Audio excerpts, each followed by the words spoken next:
एक बार 4 दोस्त डिम्पल, पूजा, राकेश और उज्जवल ने एक प्लान बनाया कि क्यों ना हम सब उदयपुर घूमने चले इस वीकेंड पे। जब प्लान कंफर्म हो गया तो चारों मुंबई एयरपोर्ट से उदयपुर आ गए। अब उदयपुर से 85 किलोमीटर दूर कुंभलगढ़ के लिए वो चारों निकल गए।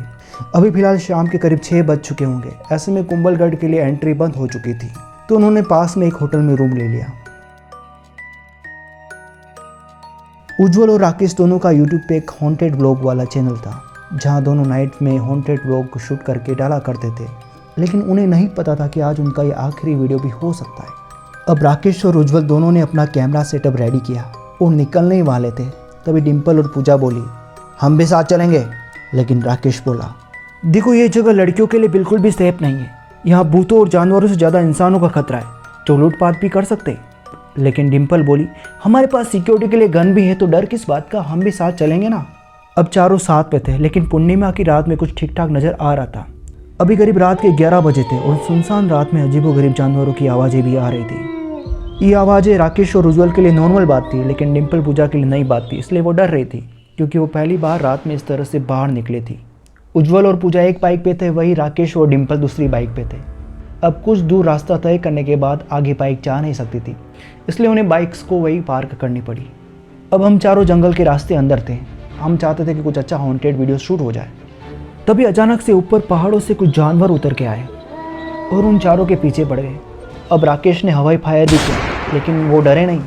अब उनकी जान आफत में थी। जंगली जानवरों का शिकार वो कर नहीं सकते थे, क्योंकि ये गैर कानूनी है। अब चारों ने भागने का फैसला किया, लेकिन आनंद फानंद में उज्जवल, राकेश और डिम्पल, पूजा चारों अलग अलग हो गए।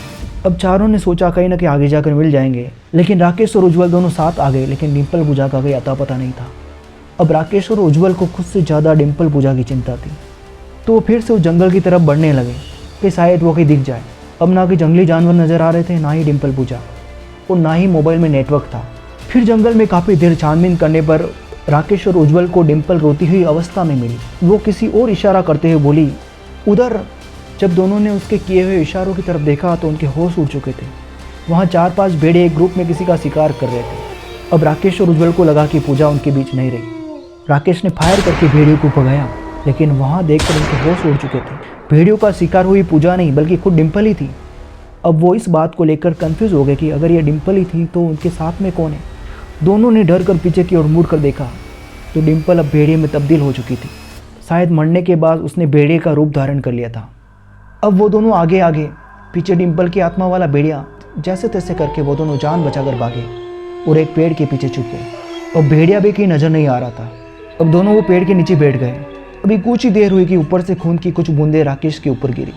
अब राकेश ने ऊपर की ओर देखा तो उसके होश उड़ चुके थे। ऊपर कोई और नहीं बल्कि डिम्पल ही थी। राकेश और उज्जवल अब डर के मारे भाग रहे थे।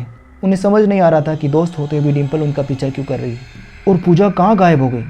दोनों ने सोचा क्या पता पूजा भाग के होटल की तरफ पहुंच गई हो, इसलिए दोनों ने डिसाइड किया कि वो होटल की तरफ भाग जाए।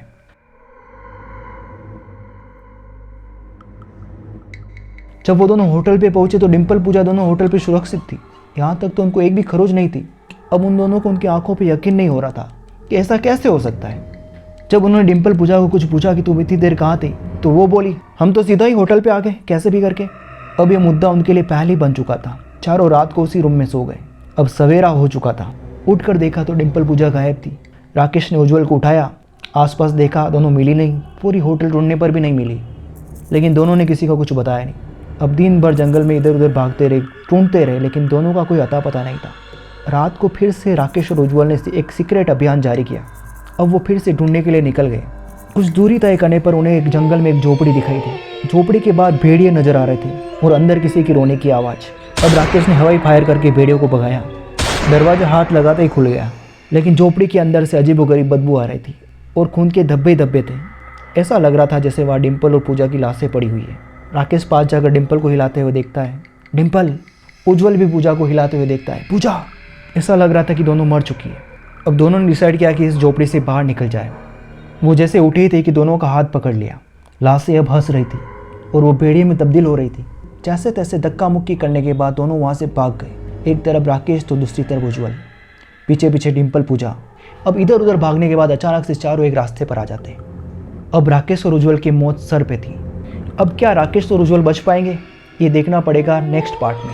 उम्मीद करते हैं कि अब तक की हॉरर स्टोरी आपको पसंद आई होगी। प्लीज़ लाइक कीजिए और कमेंट करके आप हमारा हौसला भी बढ़ा सकते हैं। प्लीज़ चैनल को सब्सक्राइब कर दीजिए ताकि आने वाली वीडियो के लिए आपको अपडेट मिलते रहे। जल्दी हम इसका नेक्स्ट पार्ट भी लेकर आएंगे।